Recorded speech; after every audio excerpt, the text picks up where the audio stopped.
Hello everyone, my name is Yoko. On this channel, I will be disseminating information that I have collected in English, as I feel that the information that is happening in China is often not accurately conveyed to countries other than China. We obtain information from multiple media sources, so we would be happy if you could give us your opinions on the content of the video in the comments.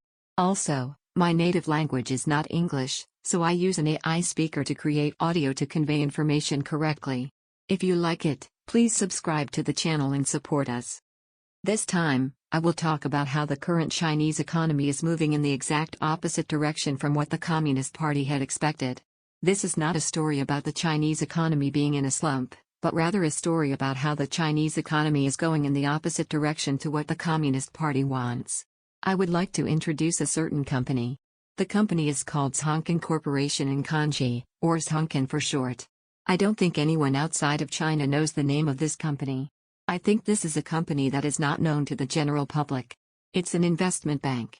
Simply put, it is a company that works to increase the assets of rich people. This company is a state-owned enterprise. The company is a joint venture with Morgan Stanley of the United States. This is the reality of China. Where did communism go?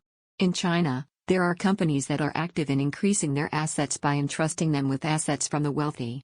Although the company is not well known overseas, it is a very large company. The company has more than 200 branches and offices in China alone, and also operates in Hong Kong, Singapore, New York, London, San Francisco, Frankfurt, and Japan. This company announced an important prediction about the outlook for the Chinese economy in 2023. This outlook report has been attracting a lot of attention, so I would like to introduce it to you. The first is that the American economy is in decline. In 2023, China will have the fastest economic recovery on Earth. At least for now, the American economy is doing great, and China's giant real estate developers are effectively bankrupt. The recently reported bankruptcies are only the tip of the iceberg, and it is said that more companies will go bankrupt in the future. In other words, the first prediction is wrong. And here's prediction number 2. The report says outlook, but we predicted that both Shanghai and Hong Kong stocks would rise, but this was also incorrect. Since the Chinese economy is in a slump, the performance of Chinese companies is also declining and stock prices are falling. So, what about number 3? It was written that demand will recover after the coronavirus and that there will be an inflationary trend in China. China's economy is currently experiencing deflation rather than inflation. This means that this prediction is also incorrect. And the fourth one. It says that China will turn to tightening and interest rates will rise. As you all know, interest rates are rising and tightening in the United States, but the opposite is true in China. Instead of raising interest rates, China has cut interest rates one after another. In other words, this prediction is also going in the opposite direction. Next, it says that real estate sales will become active and real estate prices will rise. The result is the opposite and prices are falling. The current situation is that real estate transactions are shrinking and prices are falling. Here are the predictions. He writes that as the American economy declines, exports from China will decline. It is true that exports from China are decreasing, but the American economy is still doing well. However, trade relations can be difficult if you do not collect a wide range of information. As far as this story is concerned, this prediction cannot be said to be wrong. I think it's safe to say that China's exports are on the decline, so we're right. Bad news for China. The next forecast is that domestic consumption in China will recover. There was optimism that domestic consumption in China would increase significantly if the zero-corona policy was stopped, but this is also not true. In China, personal assets are real estate. When the price of the condominiums they bought is rising, many Chinese people go to bed and wake up with more assets, so consumption becomes more active, but now the opposite is true. If you go to bed and wake up with fewer assets, your consumer confidence will decline. Next prediction. It was predicted that business results would improve in the IT and pharmaceutical industries due to policy changes, including the end of the zero-corona crisis. However, once tightened, the IT industry is slow to recover. The Xi Jinping administration is wary of IT companies collecting personal information. If a large amount of personal information is collected, it can be analyzed based on the actions of government officials, so if a large amount of information is collected in one company, there is a fear that important information will be left out to foreign countries. Xi Jinping is extremely afraid of spies and foreign intelligence activities, so he is wary of IT companies collecting information that would be harmful if stolen by a foreign country. That's not all. The IT industry is putting pressure on existing businesses.